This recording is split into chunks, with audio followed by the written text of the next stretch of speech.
El reino de los cielos es semejante al hombre que sembró buena semilla en su campo. Pero mientras dormían, vino su enemigo y sembró cizaña entre el trigo y se fue. Y cuando la hierba brotó y dio fruto, bienvenidos y bienvenidas a esta semana 16 de la segunda etapa del tiempo ordinario. Con este programa semanal de una liturgia para la vida. Estamos en el segundo domingo del Sermón de las Parábolas. Domingo pasado nos hablaba de la semilla. Semilla es la palabra de Dios.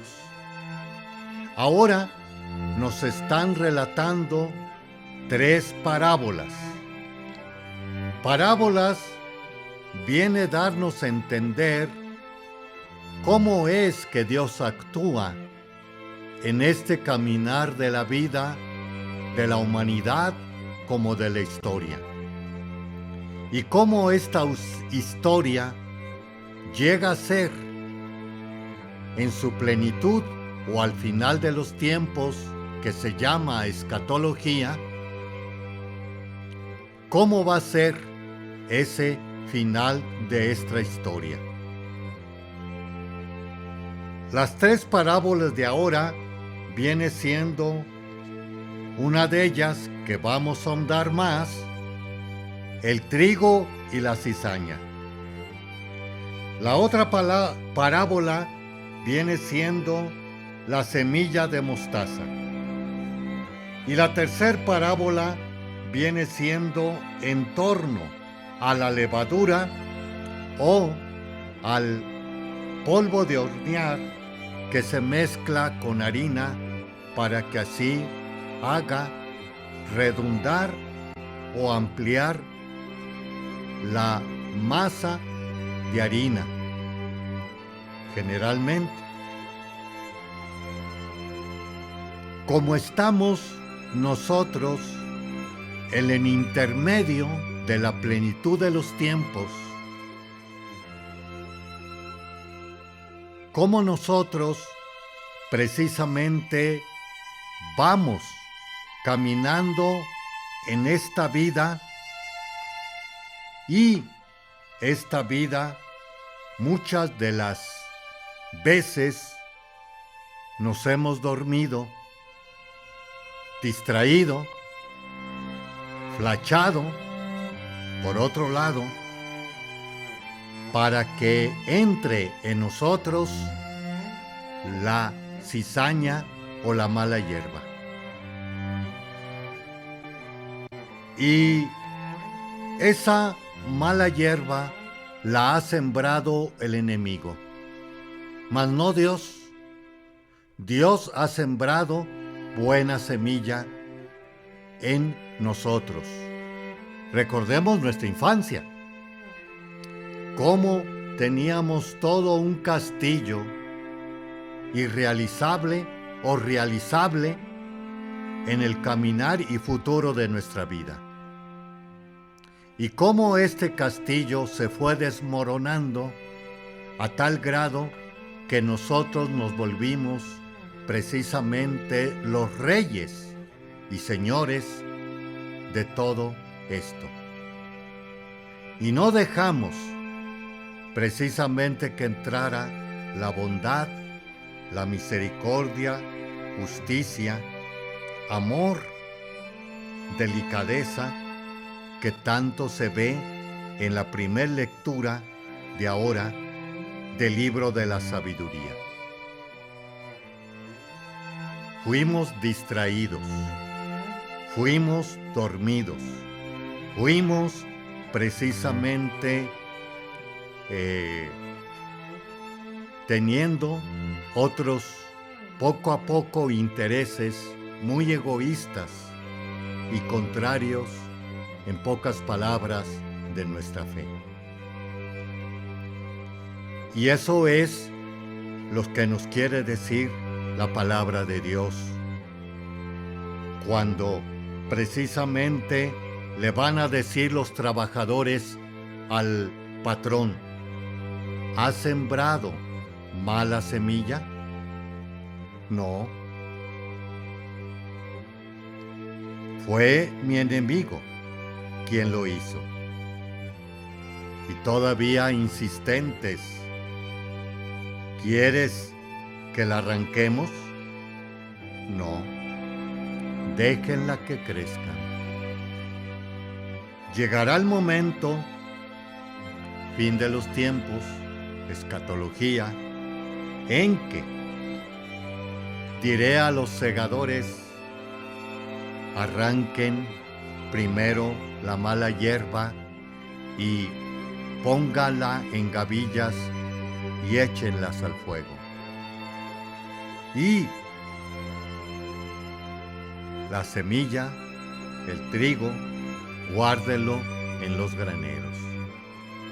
El juicio final, el fin de los tiempos. Muchas de las ocasiones también nosotros queremos inmediatamente desaparecer y quitar el mal de entre nosotros. Pero aquí el Señor va a tener paciencia, como nos dice al final de la primera lectura. Al pecador, en tu misericordia que te acompaña, en la soberanía que tienes sobre el mundo y la vida, das al pecador tiempo para que se arrepienta. ¿Y para qué es este arrepentimiento? ¿A quién le beneficia este arrepentimiento? Paz, alegría, unidad, justicia, unidad y fraternidad, que deseamos todos, no solamente terrenalmente, sino también celestialmente, o mejor dicho, eternamente, más que a Dios.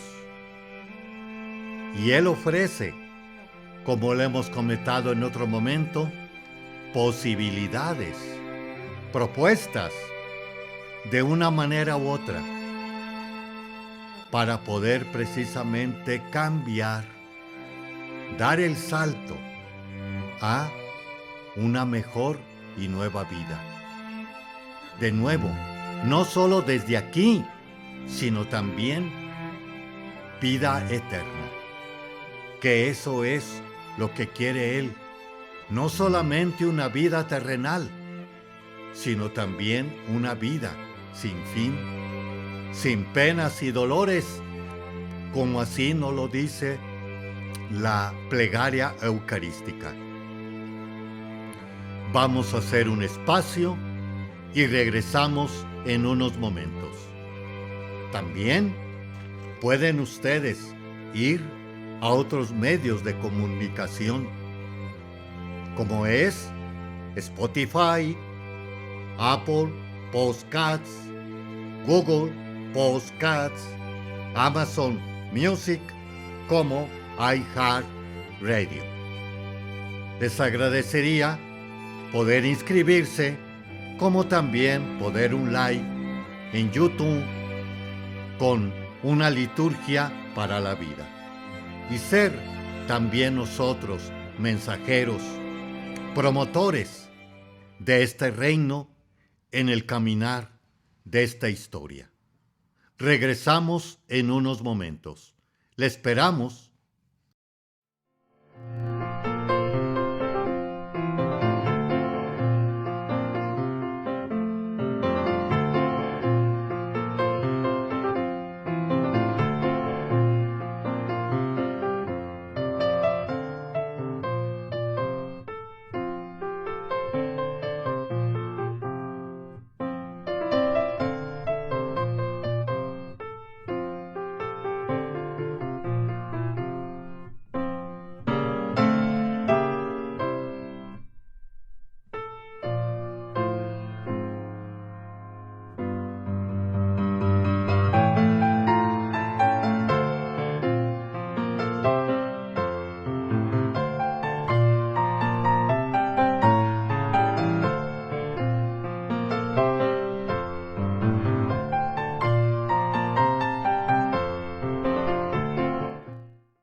Continuamos con este siguiente segmento de una liturgia para la vida. Estamos revisando el domingo de ayer 16, que es uno de los domingos que trata de las predicaciones de la parábola. Y ahora estamos ahondando en la parábola primera de este domingo 16, que nos habla del trigo y la cizaña, que se siembran en el campo. Cizaña, una hierba venenosa o mala hierba, que muy parecida al trigo, que precisamente durmiendo los trabajadores fue sembrada esa mala hierba y van y le reclaman al patrón: ¿ha sembrado mala semilla? Y él les comenta: no. Entonces, ¿quién fue? Mi enemigo. Y ahí una de las claves es: estando dormidos, llega el enemigo para sembrar la mala hierba. Y hablábamos que esa dormición puede tomarse en varios momentos en el caminar de la vida. Distracción, inmadurez, dormida, no interés en nuestra fe, y así podríamos también hablar, como diría el Papa Benedicto XVI, reciente muerto o pasado a la casa del Padre, que decía que el cáncer, pecado del siglo XXI viene siendo la contaminación de ideas.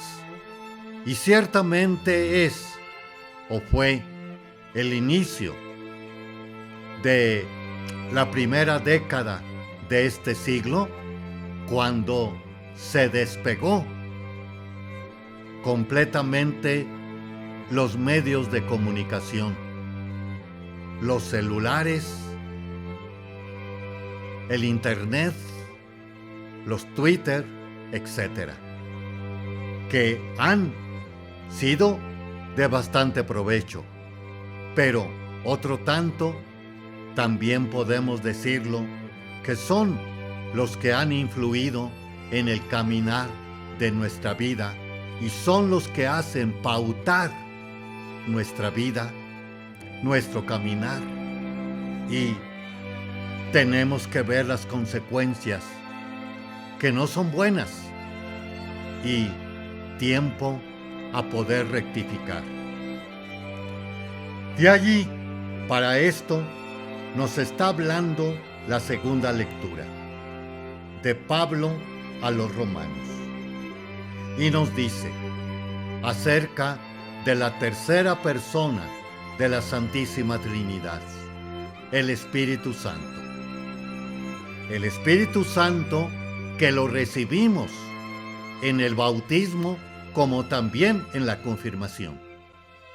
Confirmar es reafirmar lo del primer momento recibido, que desafortunadamente no fuimos nosotros conscientemente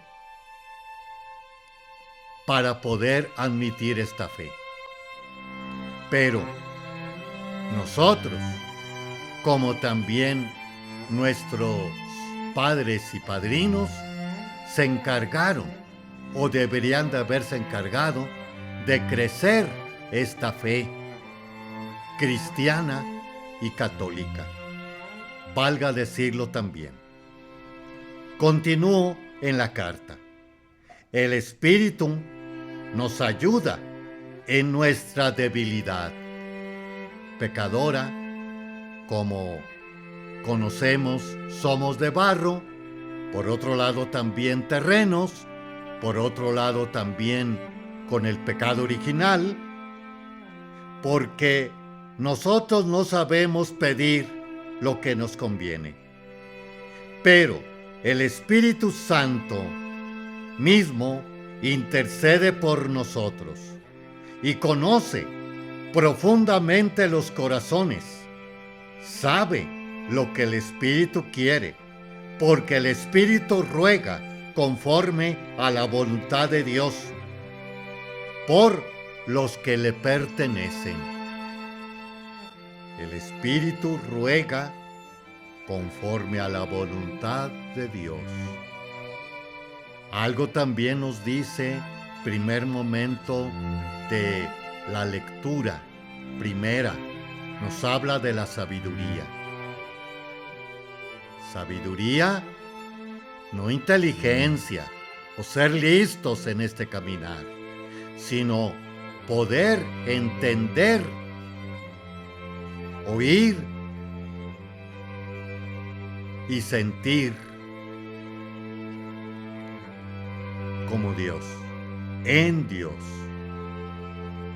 Y aquí el Espíritu Santo intercede conforme a la voluntad de Dios. Esto quiere decir que nosotros somos precisamente hijos de Dios,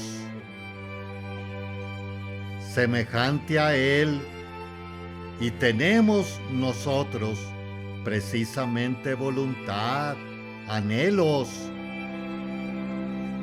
deseos, y el Espíritu nos hace precisamente compaginar con la voluntad de Dios y así poder realizar las responsabilidades de este caminar de la vida en una verdadera humanidad, madurez y crecimiento.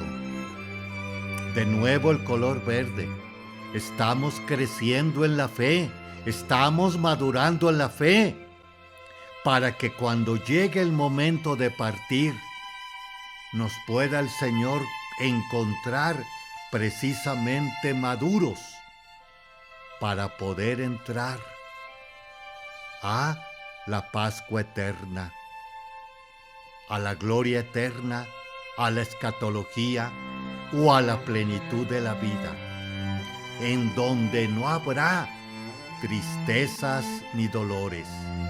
Y el último que va a ser aniquilado será la muerte. Pues pidamos a ese Espíritu que nos ayude en este caminar de la vida a ir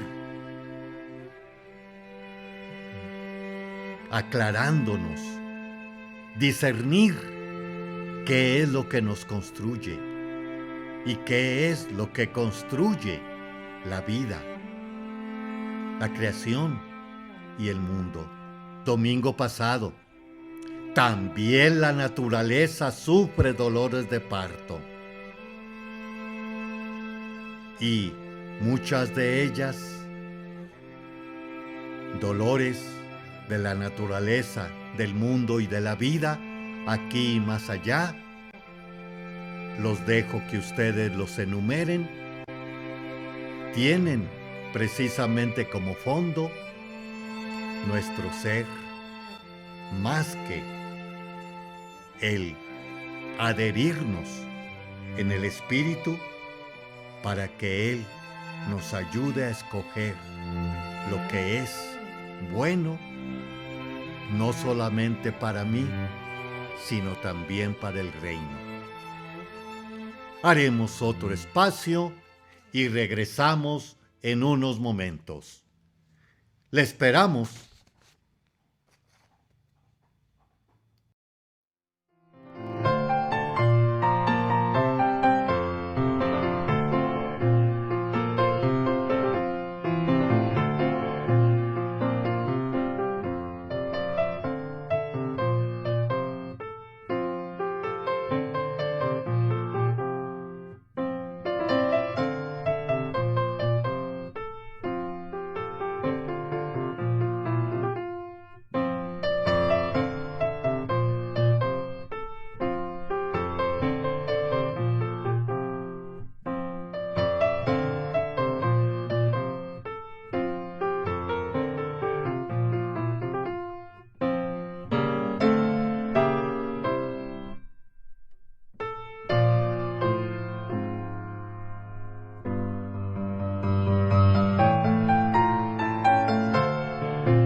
Continuamos con este tercer segmento de una liturgia para la vida.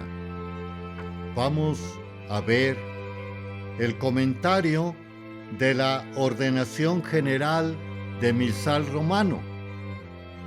Recordemos que después del Concilio Vaticano II, la primera constitución, este Sagrado Concilio, hizo la reforma litúrgica. Esta tal reforma litúrgica la vemos muy plasmada y clara en que los sacramentos, la Eucaristía, son en lengua vernácula, en lengua de cada país. También, otra de las cosas viene siendo el altar cara al pueblo, a diferencia de los que estuvimos en aquellos momentos, altar, espaldas a el pueblo, o mejor dicho, todos veíamos al oriente, ya que somos hijos e hijas de la luz.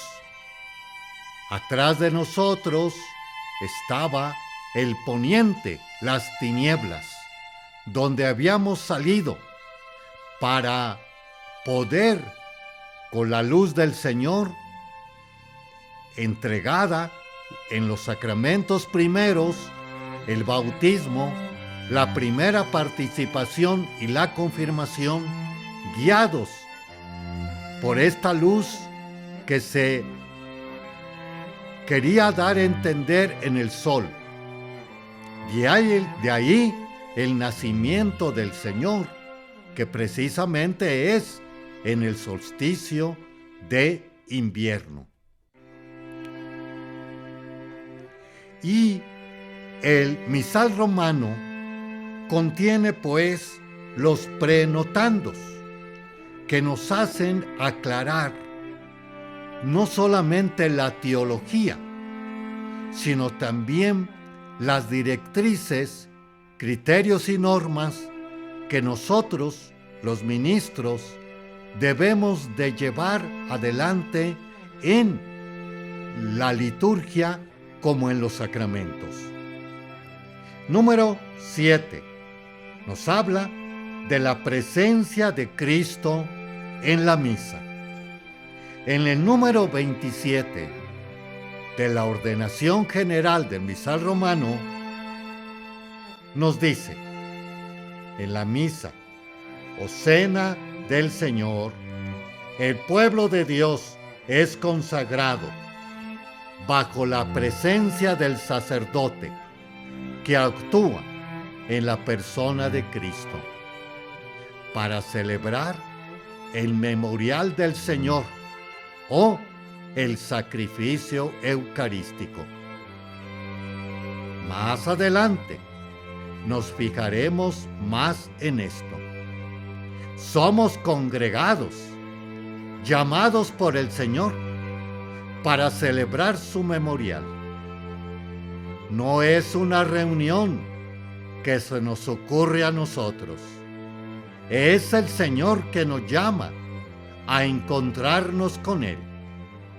De ahí que sea eminente, válida, cuando se habla de la asamblea local de la Santa Iglesia. Aquella promesa de Cristo, donde 2 o 3 están reunidos en mi nombre, allí estoy yo en medio de ellos. Mateo 18:20. Pues en la celebración de la misa, en la cual se perpetúa el sacrificio de la cruz, Cristo está realmente presente. Ciertamente, si nos hemos reunido respondiendo a su llamada, Cristo está presente entre nosotros y está realmente, no solo como un recuerdo. La celebración va a ser acción de Cristo. Número 16. Está y está en acción junto con nosotros como nuestra cabeza. Con Él nos disponemos a celebrar la Santa Misa, en la cual se perpetúa el sacrificio de la cruz. Pero, ¿qué signos nos dan para entender su presencia y nos la hace visible? Cristo está realmente presente en la misma asamblea, congregada en su nombre.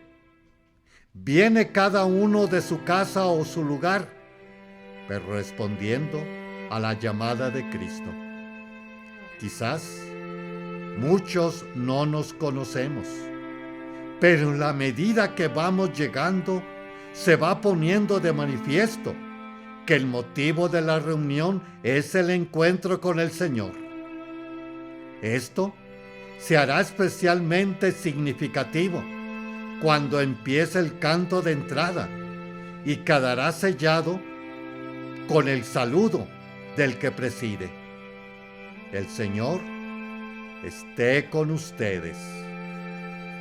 En la asamblea reunida está el Señor, y la misma asamblea es signo visible de su presencia.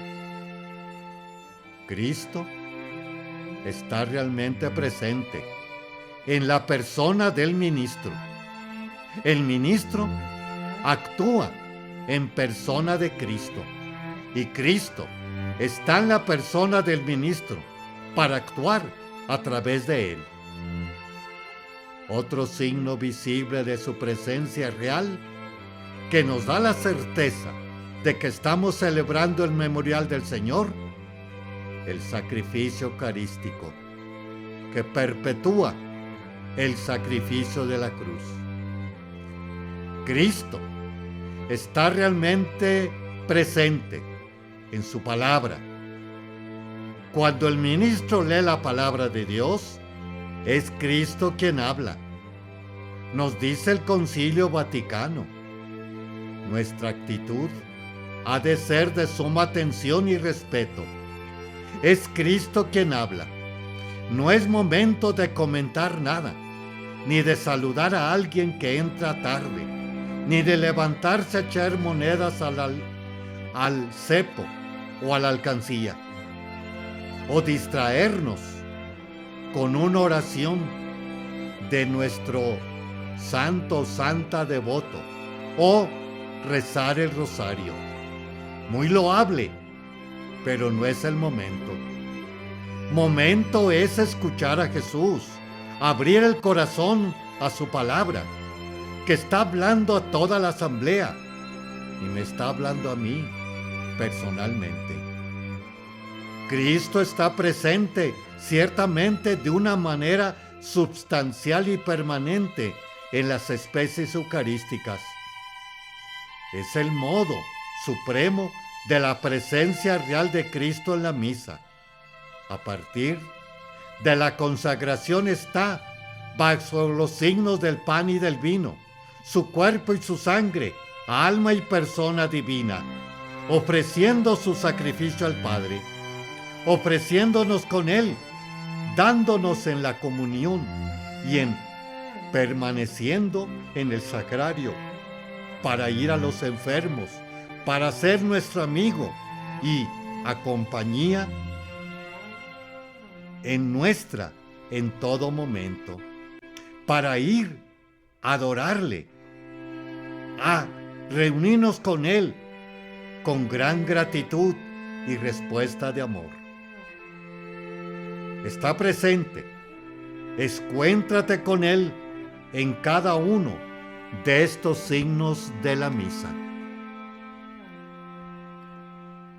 Pueden también escucharnos a través de otros medios de comunicación con una liturgia para la vida en YouTube, Spotify, Apple Podcasts, Google Podcasts, Amazon Music y iHeartRadio.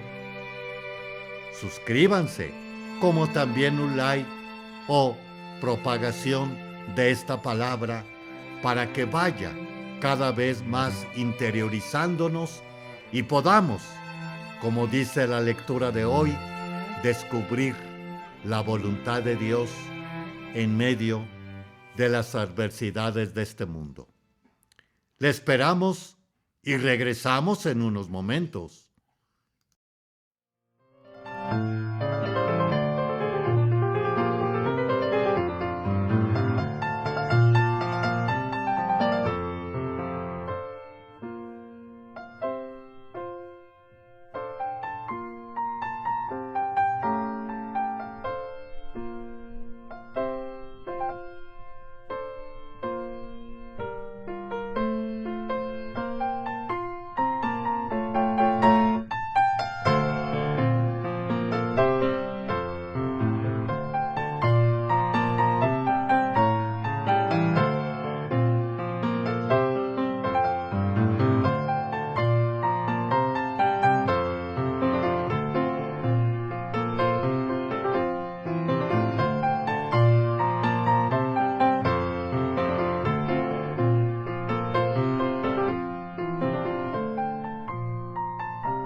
Continuamos con este siguiente segmento y último de una liturgia para la vida.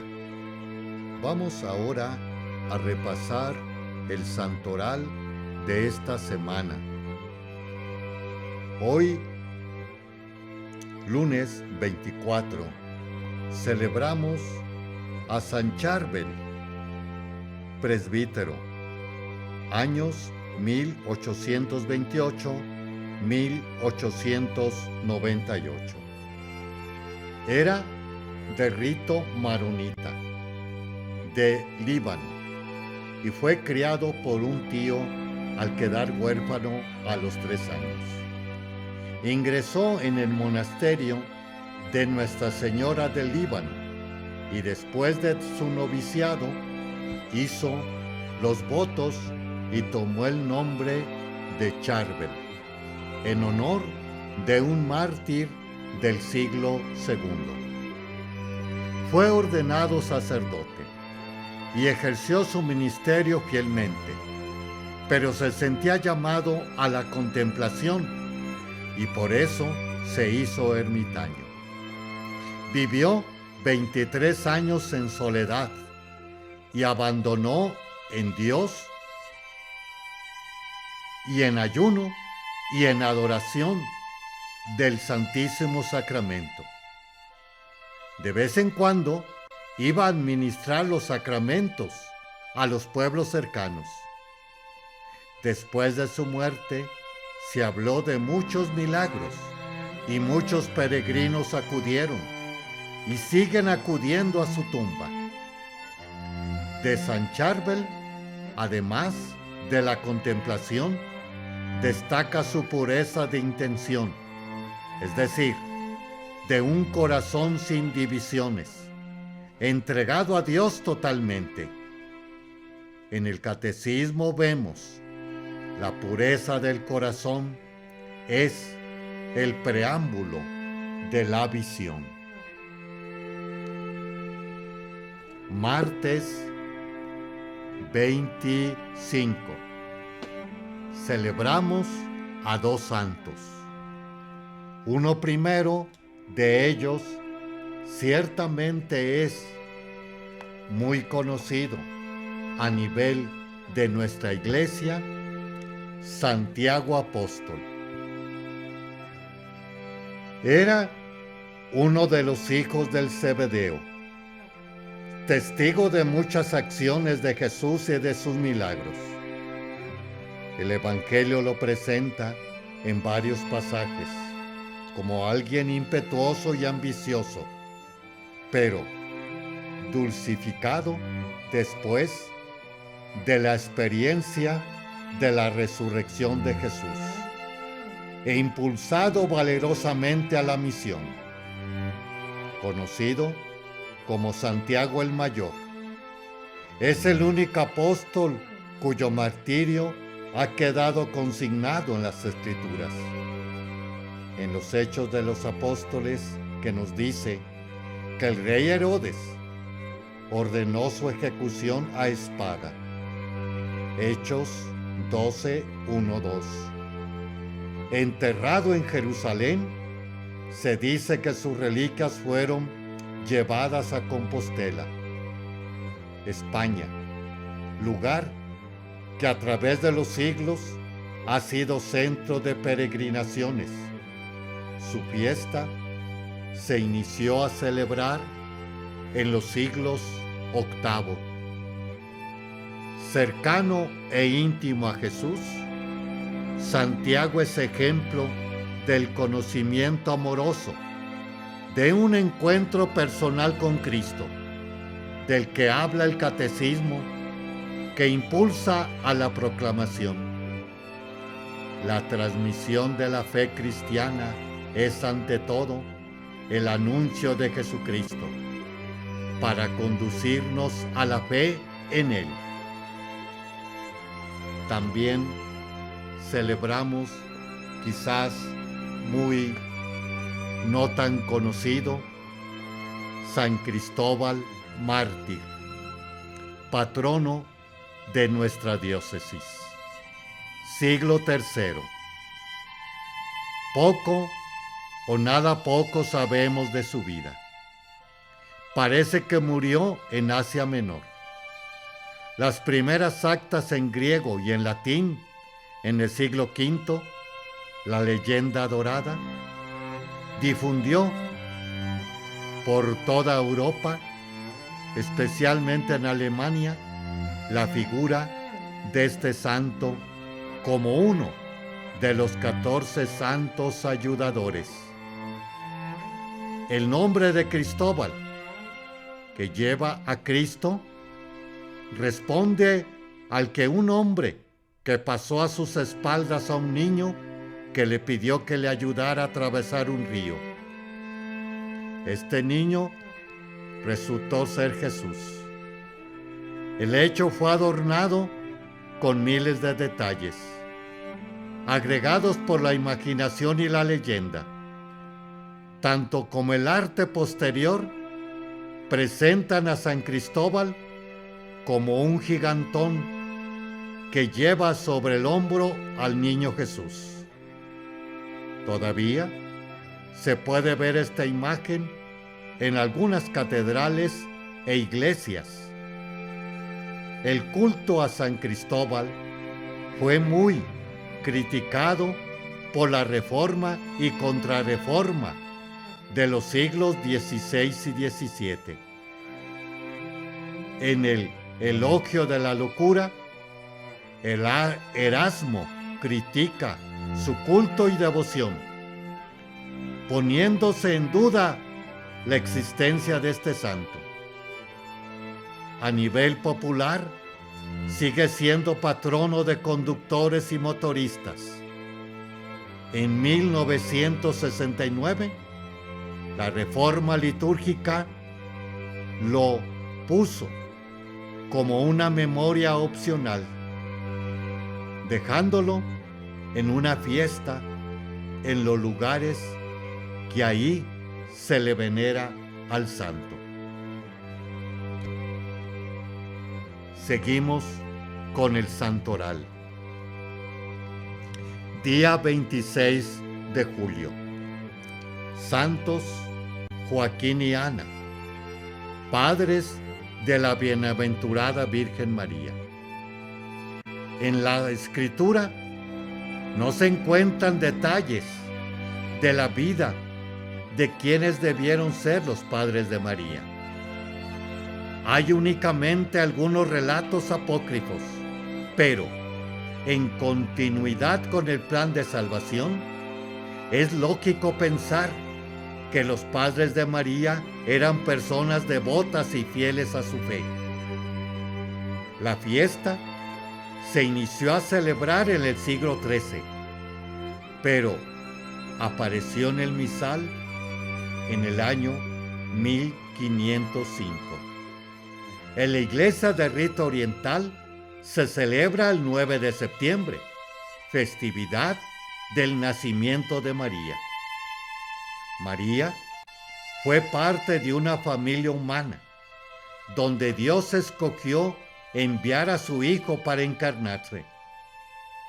Esta familia debió de haber sido ejemplo de los que nos dice el Catecismo. En el número 2205, esta familia cristiana es una comunión de personas, reflejo e imagen de la comunión del Padre y del Hijo en el Espíritu Santo. Su actividad procreadora y educativa es reflejo de la obra creadora de Dios. Día 29 de julio, Santa Marta. Lázaro y María, hermanos de Marta, están mencionados en el martirologio romano en este día. Pero Marta es la única cuya fiesta aparece en el calendario litúrgico, aunque lo más conocido de ella en el Evangelio sea la escena en que Jesús le dice que se ocupa demasiado en cosas. El mensaje que se nos da es que tanto oración como acción tienen un papel y un equilibrio en la vida de los seguidores de Cristo. Su confesión de fe en Cristo como Mesías, en el momento de la resurrección de Lázaro, es su mensaje más fuerte. La acción de Cristo, como reconoció Marta, demostró su naturaleza, ya que nos dice el Catecismo, a lo largo de toda su vida, sus actos de dominio sobre la naturaleza, sobre las enfermedades, sobre los demonios, sobre la muerte y el pecado, demostraban su soberanía divina. Gracias, hermanos y hermanas, por habernos dejado llegar a su hogar, corazón y pensamiento. Les habló el Padre Víctor Anguiano de la Diócesis de San Cristóbal de las Casas. Pueden también acceder a otros medios, como es Spotify, Apple Podcasts, Google Podcasts, Amazon Music y iHeartRadio. Les agradecería un like, como también una suscripción y propagación de nuestra fe cristiana y católica.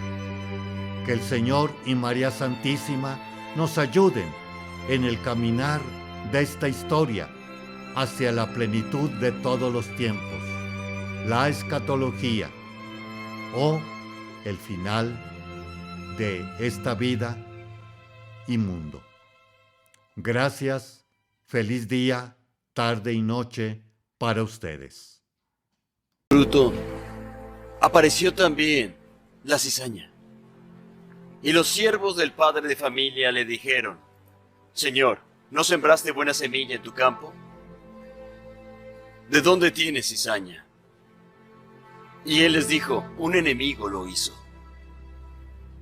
Y los siervos le dijeron: ¿quieres pues que vayamos y la arranquemos? Y él dijo: no. No sea que al arrancar la cizaña arranquéis también el trigo. Dejad crecer juntamente lo uno y lo otro hasta la siega. Y al tiempo de la siega, yo diré a los segadores: recoged primero la cizaña y atadla en manojos para quemarla. Pero recoged el trigo en mi alfolí